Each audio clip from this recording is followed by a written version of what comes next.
এবার আলকামার মা অসুস্থ, লাঠি দিয়া ভর ভর করে পয়গম্বরের কাছে আসলেন। আসার পর আল্লাহর নবী পয়গম্বরকে জানায়, ও আলকামার মা, তোমার সন্তান কি করেছে বলো।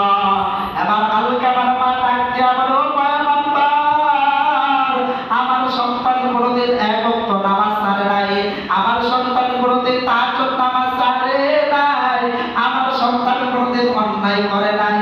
এর পয়গম্বরের উম্মতের দল আলকামার মা বলতেছে, আমার সন্তান কোনদিন নামাজ ছাড়ে নাই, কিন্তু আপনার সন্তানের মৃত্যুর সময় কালিমা কেন আসে না?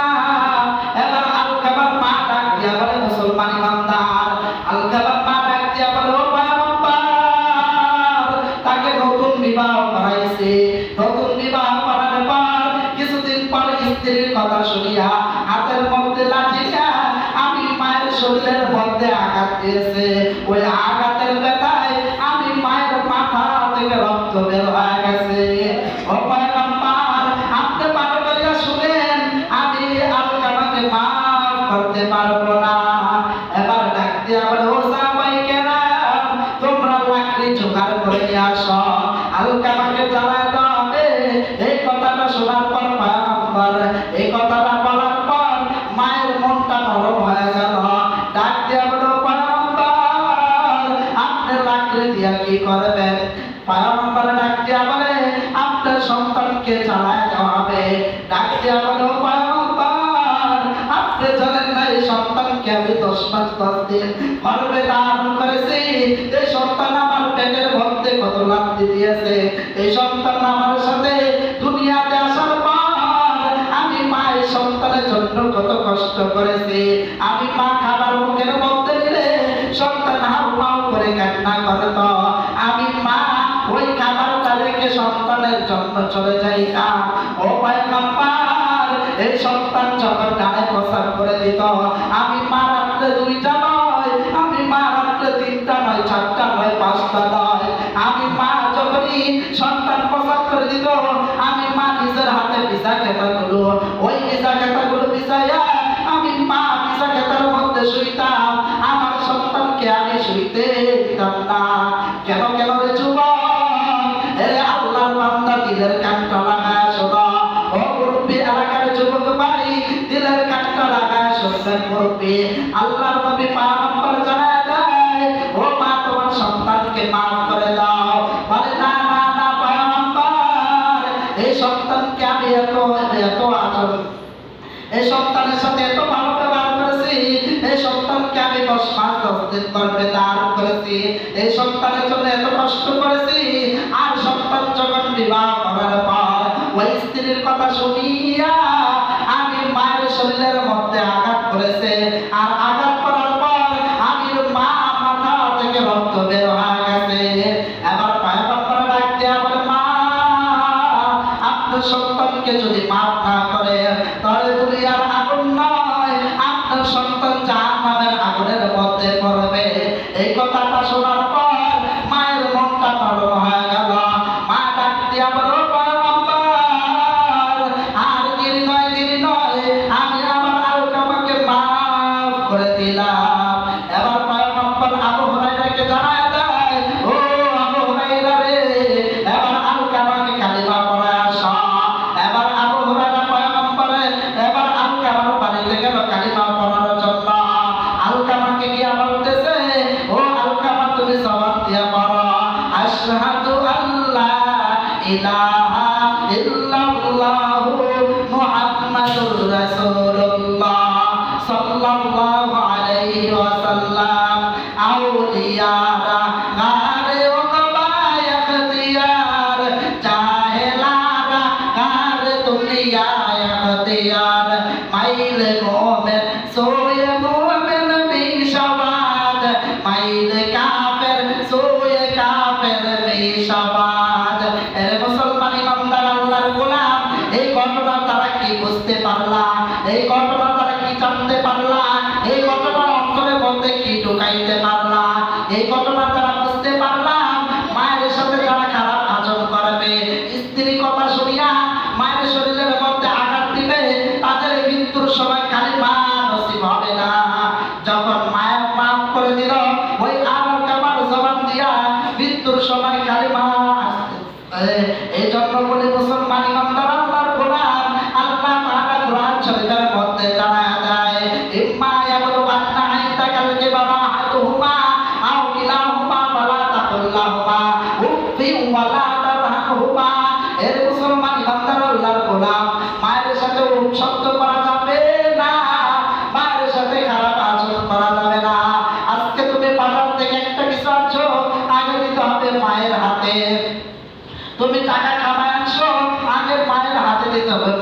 বিশ্বাস করতে হবে।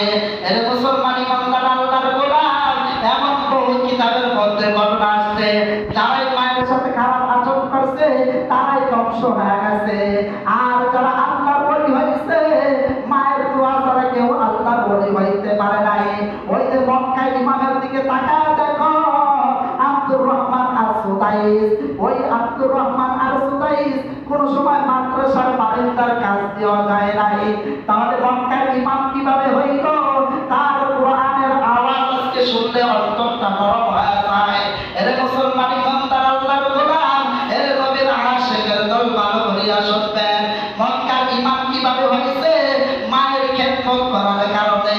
মা হাত করিয়া বলছে, ও দয়ার মালিক আল্লাহ, আমার সন্তানকে কাবার ইমাম বানায়া দাও। জোরে আওয়াজ দিয়ে বলে সুবহানাল্লাহ। বন্ধুকের গুলি মিস হইতে পারে, মায়ের দোয়া কখনো মিস হইতে পারে না। এই জন্যই আল্লাহর হাবিব পয়গম্বর জানাইয়া দেয়, তুমি যদি কাবার ইমাম হও, মাকে সুতা পরিমাণ কষ্ট দাও, তোমার আমল সব বরবাদ হয়ে যাবে। এই জন্য আপনাদের হাতে ধরিয়া বলি, আজ থেকে ওয়াদা করতে হবে, যাদের মা বাবা বেঁচে আছে মা বাবার সাথে ভালো ব্যবহার করতে হবে। আর স্ত্রী আজকে হারাইলে কালকে পাওয়া যাবে, মায়ের মতো মা তো আর পাওয়া যাবে না। আজকে আপনি এক জায়গায় ঢাকার মধ্যে থাকেন, ফোন দিবেন, মা আমি রাত্রে বেলা আসতেছি, ওই রাত্রে আসার আগ পর্যন্ত মা ঘুমাবে না, বাবা ঘুমাবে, মা ঘুমাবে না। তার একটা দৃষ্টান্ত ঘটনা আপনাদেরকে আমি শোনাইতেছি। যুবক আল্লাহর বান্দা ঈদের 3 দিন আগে ফোন দিয়া বলে, ও মা, ঈদের মার্কেট করবা না, আমি বাজার করে তোমাদের জন্য নিয়ে আসতেছি। ও মা, তোমার কি লাগবে বলো? মা ডাক দিয়া বলে, সন্তান কিছু লাগবে না, তুমি আসো, তোমাকে দেখার পর আমার অন্তরটা ঠান্ডা হয়ে যাবে। এবার যুবক আল্লাহর বান্দা ডাক দিয়া বলে, মা আমি রাত্রে 3টা বাজে আমি টলারের মধ্যে উঠবো, তুমি আমার জন্য দোয়া করো। এবার শোনার পর মা আর ঘুম নাই। ওই আল্লাহর বান্দা, ওই যুবকের বাবা ঘুমায় রয়েছে। মা এবার বাবার শরীরের মধ্যে হাত দেয় বলে, ওগো দেখো না সন্তানটা কোথায় আছে। বাবা ফোন দেয়, ফোন রিসিভ হয় না। আবার কিছুক্ষণ পরে ফোন দেয়, ফোন রিসিভ হয় না। আবার যখন ফোন দেয় এবার রিসিভ হইল। ফোনটা আরেক যুবক আল্লাহর বান্দা ধরছে। এবার ধরিয়া বলে, আপনি কে? বলে, আমি সন্তানের বাবা। বলে, তাড়াতাড়ি অ্যাম্বুলেন্স নিয়ে আসেন, আপনার সন্তান আর দুনিয়ার জমিনে নাই। এর মুসলমান ইমানদার আল্লাহর গোলাম, শুধু 5 ওয়াক্ত নামাজ পড়লেই চলবে না, জিকির করলেই চলবে না। 5 ওয়াক্ত নামাজ পড়ার পর মা বাবার খেদমত করতে হবে, তাহলে তোমার নামাজ কবুল হবে। এর মুসলমান ইমানদার আল্লাহর গোলাম, ওই মা এই কথাটা শোনার পর বাবাকে জিজ্ঞাসা করে, আমার সন্তান কি আসছে কিনা? বাবা ডাক দিয়া বলে, তোমার সন্তান আর দুনিয়ার জমিনের মধ্যে নাই। এবার বাবা গ্রামের মানুষদেরকে ডাক দিয়া বলে, ও গ্রামের মহিলারা, বলে আমার স্ত্রীকে একটু সান্ত্বনা দাও, আমি সন্তানের লাশটা নিয়ে আসতেছি। ওই আল্লাহর বান্দা এবার সন্তানের লাশটা নিয়ে যখন বাসার মধ্যে আসলো, মা এবার দৌড় দিয়া পাগলের মতো হয়ে গেছে। মা এবার ওই গাড়িটা খুলিয়া মা চড়ায় ধরছে। বাবা, এটা কি তোমার ঈদের বাজার? মা, বাবা তুমি ঈদের দিন ফোন দিয়া কি বলছ? তুমি আমার জন্য ঈদের মার্কেট দিয়ে আসবা, আজকে তুই তোমার শরীরের মধ্যে মার্কেট পড়ে গেছে। এই জন্য বলি যে আল্লাহর বান্দা, কার জানি আজকে মা নাই, কার জানি বাবা নাই রে আল্লাহর বান্দা, একটু চোখের পানি পালাও, মায়ের মতো আপন কেউ নাই। আল্লাহর বান্দা, আজকে তুমি ঘরের মধ্যে যাইবা, গিয়া দেখবা তোমার স্ত্রী ঘুমায় গেছে। তোমার মা যদি থাকতো তোমার জন্য খানা নিয়ে অপেক্ষা করতো। আমার সন্তান বাসায় কোন সময় আসবে? আর মানুষের কাছে জিজ্ঞাসা করে, আমার ইব্রাহিমকে দেখছো কিনা? এর নবী উম্মতের দল, আমার নবীর মা নাই, বাবা নাই। আল্লাহর নবী পয়গম্বর শিশু বাচ্চা দুনিয়াতে আসার পর বাবার চেহারা দেখে নাই। আল্লাহর নবী পয়গম্বর সব বাচ্চাদের সাথে খেলাধুলা করতেছে। মা বড় মা সবার কাছে দৌড়ায় কান্না করতেছে, আমার মুহাম্মদকে দেখছো কিনা? তাকে আমার হাউ করে কান্না করতেছে। এবার মা দৌড়ে যায় গিয়ে বলে মোহাম্মদ আমার কাছে আসো, আমার কাছে আসো। ডাক দিয়ে বলে মা, সবার বাবা দেখি কোলে নেয়, সবার বাবা চকলেট দেয়, আমার বাবা কোথায় গেছে? আমার মায়ের চোখের মধ্যে পানি জড়ায় পড়তেছে। ডাক দিয়ে বলে মোহাম্মদ তোমার বাবা তো সফরের মধ্যে গেছে, আর তো ফিরে আসে নাই। এবার বলে মা আমি বাবার কবরে যাইতে চাই। এবার মুহাম্মদের মা ওই পয়গম্বরকে নিয়ে দাদার মুতালিবের কাছে গেলেন, গিয়া বলে মুতালিব দাদার কাছে গিয়া বলে আপনার নাতি তো বাবার কবরে যাইতে চায়। এর মুসলমান ইমানদার আল্লাহর গোলাম একটু দিলটা নরম করেন না, চোখের পানিটা ফেলান না। মায়ের কত দাম আজকে ওয়াজদার দ্বারা বুঝতে পারবেন। এর নবীর উম্মতের দল, এর আল্লাহর বান্দা দিলের কানটা লাগায় শোনা। ওই পয়গম্বরকে নিয়ে মা এবার কবরের পাশে রওনা। উম্মে আইমান খাদেমকে নিয়ে দাসীকে নিয়ে ঘোড়ার মধ্যে নিয়ে রওনা হয়ে গেছে। রওনা হওয়ার পর এবার পয়গম্বরের মা দেখা যায়, ও যে তোমার বাবার কবর দেখা যায়। এবার বাবার কবরের সামনে জড়ায় কাঁদতেছে। মাত্র 6 বছরের শিশু বাচ্চা। আমার আল্লাহ তাআলা জিবরাইলকে জানায় দেয়, এর জিবরাইল তাড়াতাড়ি যা, আমি আমার পয়গম্বরের কান্না সইতে পারি না, আমার আসমান সইতে পারি না, আমি আল্লাহ সইতে পারি না। এবার মা কি করলেন, ওই পয়গম্বরকে নিয়ে ওই ঘোড়ার মধ্যে যখন রওনা হইতেছে, রাস্তার পথে মায়ের প্র্যাকটিস হয়ে গেছে। মা ডাক দিয়ে বলে ও আইমান দাসী দাঁড়াও, আমার মুহাম্মদকে আমার কোলের মধ্যে দাও। এবার মুহাম্মদকে কোলের মধ্যে দেয়া বলে ও মুহাম্মদ, দুনিয়াতে আসার পর তোমার বাবাকে দেখো নাই, আজ 6 বছর বয়স, তোমার মাকে তুমি আজকে হারায় ফেললা। এই কথা বলার পর কিছুক্ষণ পরে আমেনাও মারা গেলেন। এবার মাও নাই, পয়গম্বর উম্মে আইমানের সাথে ঘোড়া নিয়ে রওনা। ওই দিক দিয়ে দাদা দাঁড়ায় রয়েছে, পাঠাইলাম 3 জন, দেখা যায় 2 জন আসতেছে। এবার দাদার গলার মধ্যে জড়ায় ধরে, ও দাদা বাবাকে দেখতে যে আজকে মাকে হারায় ফেলছে। এর নবীর উম্মতের দল, কার জানি মা নাই, মায়ের ঘরটা খালি। আজকে জুমার নামাজটা পড়িয়া যাওয়ার পর দেখবেন সবার ঘরটা ভরা দেখা যায়, মায়ের ঘরটা তো আর ভরা দেখা যায় না। এর নবীর উম্মতের দল, এই জন্যই আল্লাহর নবী পয়গম্বর জানায় দেয়, ও সাহাবায়ে কেরাম তোমরা মায়ের চেহারা দিকে তাকাই 101টা কবুলতের সওয়াব। আজ 3 লাখ টাকা দিয়ে হজ করতে যায়, 4 লাখ টাকা দিয়ে হজ করতে যায়, ওই হজ আপনার আমার কবুল হয় কিনা সন্দেহ আছে। কিন্তু মায়ের চেহারা দিকে তাকাইলে আল্লাহর নবী পয়গম্বর জানাইয়া দেয়, আল জান্নাতু তাহতা আকদামুল উম্মাহ, পিতা মাতার পায়ের নিচে তোমার বেহেশত। ওই মায়ের চেহারা দিকে তাকাইলে তোমার 100 কবুলতের সওয়াব। চিল্লায় বলে সুবহানাল্লাহ। এই জন্য বলি রে মুসলমান ইমানদার, আজকে থেকে বাড়িতে যাওয়ার পর মায়ের চেহারা থেকে বেশি বেশি তাকাইবেন। তাকাইলে কবুলতের সওয়াব, দ্বিতীয়বার তাকাইলে কবুলতের সওয়াব, 100 বার তাকাইলে 100 কবুলতের সওয়াব পাইবেন। এর মুসলমান ইমানদার আল্লাহর গোলাম, আপনাদেরকে আরেকটা ঘটনা শোনাইতেছি। হযরত মুসা আলাইহিস সালামের জামানায়, হযরত মুসা আলাইহিস জামানায় কসাই ছিল, কসাই। ওই কসাই গোশত বিক্রি করিয়া বলে মায়ের দোয়ার কারণে মুসা নবীর সাথে জান্নাতে চলে গেছে। আপনারা ঘটনাটা ভালো করে জানেন। মুসা পয়গম্বর আল্লাহ তাআলার কাছে বলে, ও দয়ার মালিক আল্লাহ, আমার সাথে জান্নাতে কে থাকবে? আল্লাহ তাআলা ডাক দিয়া বলেন, মুসা মুসা, ও বাজারে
জুল জালাল। এরে মুসলমান ইমানদার আল্লাহর গোলাম, যারাই গরিব হয়েছে তারা মায়ের দোয়া ছাড়া হইতে পারে নাই। আজ তুমি টাকা হওয়া হইছ, আজ তুমি পয়সা হওয়া হইছ, আজ পাঁচতলা বিল্ডিংয়ের মালিক হইছ, আজ গাড়ির মালিক হইছ, তুমি মায়ের সাথে খারাপ আচরণ করতেছ, ভালো ব্যবহার করো না, মায়ের সাথে অন্যায় করতেছ। এই টাকা পয়সা তোমার একদিন থাকবে না, তুমি রাস্তার ফকির হয়ে যাইবা। আপনারা সবাই বাইজিদ উস্তাদের ঘটনা শুনছেন যে বাইজিদ এত আল্লাহর বলি কিভাবে হইল। একদিন বাইজিদ উস্তাদের মা অসুস্থ, পানি পানি খুঁজতেছে, আবার বাইজিদটা কি ঘরের মধ্যে কলসির মধ্যে পানি নাই, আবার ঘরের মধ্যে রওনা। ঘরের মধ্যে যাওয়ার পর বাইজিদ পানিটা নিয়ে আসছে, আসার পর থেকে মা ঘুমায় গেছে। বাইজিদ সারা রাত পানি গ্লাস নিয়ে দাঁড়ায় রয়েছে, মাকে ডাক দেয় না, মার ঘুম ডিস্টার্ব হবে। এবার যখন ফজরের টাইমে মসজিদ থেকে আজান আসলো, হাইয়া আলাইহিস সালাম, এই ডাক শোনার পর মার ঘুম ভেঙে গেছে। মা ডাক দিয়ে আবার, ও সন্তান, তোমার হাতে গ্লাস, তুমি সারা রাত কেন দাঁড়ায় রইলা? ডাক দিয়ে বলে, মা তুমি ঘুমের ঘরে পানি খুঁজছিলা, আর পানি আনার পর দেখি তুমি ঘুমায় গেছ। এখন যদি তোমাকে ডাকতে তোমার ঘুম ভেঙে যাবে। এর যুবক আল্লাহর বান্দা, আজ থেকে ওয়াদা করবি কোনোদিন মায়ের সাথে খারাপ আচরণ করবি না। আজ এমন যুবক আছে স্ত্রী পাওয়ার পর মাকে ঘর থেকে বের করে দেয়, স্ত্রীকে বিদেশি কম্বল দেয়, আর মাকে ঘেরা ঘরের মধ্যে থাকতে দেয়। এরে আল্লাহর বান্দা, মায়ের মতো আপন কেউ নাই, মায়ের মতো আপন কেউ নাই। তোমার জন্য যদি একদিন কাঁদে, একদিন কাঁদাই হবে মা। তোমার স্ত্রী তোমার জন্য কোনোদিন কাঁদবে না। এর যুবক আল্লাহর বান্দা, এই মায়ের সাথে তোমার ভালো ব্যবহার করতে হবে। এবার বাইজিদের মা বাইজিদের জন্য আল্লাহর কাছে দোয়া করে, ও দয়ার মালিক আল্লাহ, আমি জানি না কোন জায়গায় আমি একটা নেকের কাজ করেছি, যদি আমার এই নেকটা কবুল হয়ে থাকে, আমার বাইজিদকে শ্রেষ্ঠ ওলি বানায়া দাও। আল্লাহ তাআলা বন্ধুকে বললে মিস হইতে পারে, মায়ের দোয়া কখনো মিস হইতে পারে না। আল্লাহ মায়ের দোয়া এমন ভাবে কবুল করছে, ওই বাইজিদকে ঠিকই শ্রেষ্ঠ ওলি বানায়া দিয়েছে। যারা আওয়াজ দিয়ে বলে সুবহানাল্লাহ, আল্লাহ আল্লাহ, ইয়া মুবারক নাম হায়, আল্লাহ আল্লাহ, আশিকু কাকা হায়। এর যুবক আল্লাহর বান্দা, আজকে ওয়াজ থেকে তালিম দেয়া যাইবা, কোনদিন মায়ের সাথে খারাপ আচরণ করবা না, মায়ের সাথে ভালো ব্যবহার করবা, উত্তম আচরণ করবা। এতক্ষণ ঘটনাটা বুঝতে পারবা, আমি একটাই বুঝাইতে চাইছি, তোমরা মায়ের সাথে ভালো ব্যবহার করবে, মায়ের চেহারা দিকে তাকাইবে, তোমাদের কবুল হজের সওয়াব হবে, কবুল হজের সওয়াব হবে। তুমি টিভির মধ্যে তাকাইবা না, সিনেমার মধ্যে তাকাইবা না, আসলে যতক্ষণ সময় দিবা তুমি মায়ের সাথে সময় দিবা, তোমার কবুল হজের সওয়াব হইতে থাকবে। এই জন্য আপনাদের হাতে ধরিয়া বলি, পায়ে ধরিয়া বলি, যাদের মা আছে তারা জীবন টিভি সিনেমার দিকে তাকাইবেন না, মায়ের চেহারার দিকে তাকাইবেন, তো কবুল হজের সওয়াব হইতে থাকবে, হইতে থাকবে। এটার কোনো গ্যারান্টি নাই। এই জন্য বলি রে যুবক ভাই, মায়ের সাথে ভালো ব্যবহার করবে, উত্তম আচরণ করবে। আল্লাহ তাআলা জানায় দেয়, ওয়াবিল ওয়ালিদাইনি ইহসানা, তোমরা পিতা মাতার সাথে উত্তম আচরণ করো, ভালো ব্যবহার করো, খারাপ আচরণ করিও না। মায়ের সাথে খারাপ আচরণ করবে, মা শব্দ করবে, তো তুমি ধ্বংস হয়ে যাইবা, তুমি শেষ হয়ে যাইবা। লাকড়ি যেভাবে পুড়িয়া পুড়িয়া শেষ হয়ে যায়, তুমি মায়ের সাথে খারাপ আচরণ করবে, তোমাকে আল্লাহ তাআলা রাস্তার পাগল বানায় দেবে। আজ তাকায় দেখো না যুবক, রাস্তার মধ্যে ইংরেজি বলে এমন শিক্ষিত লোক আছে কিন্তু পাগল। তাকে যদি জিজ্ঞাসা করা হয়, ভাই তুমি ইংরেজি বলো, তাহলে তুমি পাগল কেন? ডাক দিয়ে বলে, আমি মায়ের সাথে খারাপ আচরণ করেছি, এই জন্য আজকে আমি রাস্তার পাগল হয়ে গেছি। এই জন্য মায়ের সাথে যারাই খারাপ আচরণ করবে, তারা রাস্তার ফকির হয়ে যাবে, তারা রাস্তার ফকির হয়ে যাবে, তারা ধ্বংস হয়ে যাবে, তারা শেষ হয়ে যাবে। এই জন্য আল্লাহ তাআলা বলতেছেন, আমার হুকুমে নামাজের পর আল্লাহ তাআলা বারবার আয়াতে বলতেছে, তোমরা পিতা মাতার সাথে ভালো ব্যবহার করো, পিতা মাতার সাথে ভালো ব্যবহার করো, পিতা মাতার সাথে উত্তম আচরণ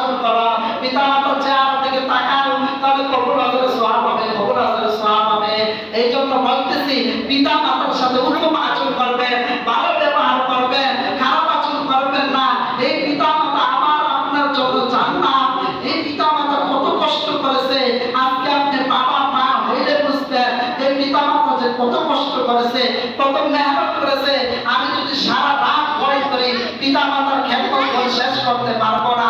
আল্লাহ তাআলা বহুত হাদিস পিতা মাতার ব্যাপারে, বহুত কোরআনের আয়াত রয়েছে পিতা মাতার ব্যাপারে। তোমরা পিতা মাতার সাথে ভালো ব্যবহার করো, ভালো ব্যবহার করো। নামাজ পড়লে কোনো লাভ হবে না যদি পিতা মাতার সাথে খারাপ আচরণ করো।